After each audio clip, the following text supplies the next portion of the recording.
A report from the Brennan Center for Justice at New York University begins with this simple and damning sentence.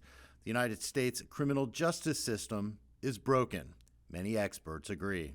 So we have serious issues with our criminal justice system. If you are poor and Black, you are not going to get, in most cases, a fair shot in this criminal justice system. For decades, the U.S. criminal justice system has administered harsh fines and jail sentences for relatively minor offenses, from traffic violations to drug possession, what experts call overcriminalization. About 90% of marijuana arrests are for simple possession, costing us billions of dollars and having no real impact on the drug supply.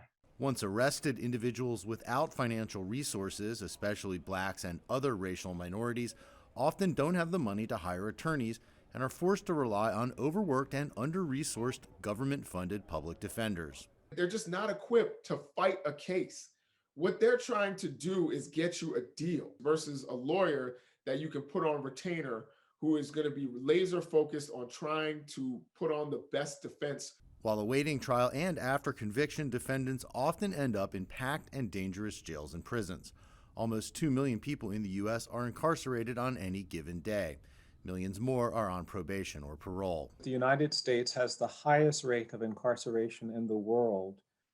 We are one of the most punitive societies on the planet. Some experts trace the current situation back to the 1994 crime bill that increased jail sentences for repeat offenders and provided billions of dollars to build new prisons. More recently, calls for reform gathered steam in the wake of a series of police killings of mostly unarmed African Americans by police. Defund the police became a rallying cry of protesters. Opinion polls from recent years show a majority of Americans want reform, but not at the expense of policing. Concerns about crime were a major issue in recent U.S. congressional midterm elections. To me, crime is the biggest issue as a voter. Some progress has been made. Prison and jail populations have fallen in recent years to levels not seen since the 1990s. A guilty verdict in the murder trial of the officer who killed George Floyd gave activists hope, and many states have moved to legalize or decriminalize marijuana possession. Many advocates say it's impossible to address criminal justice issues without addressing inequities in the entire U.S. system. We can't police ourselves out of this situation. I think we have to address some of the economic issues, some of the social issues, some of the disparities that exist. That type of broad reform in the deeply divided United States is not likely going to be easy.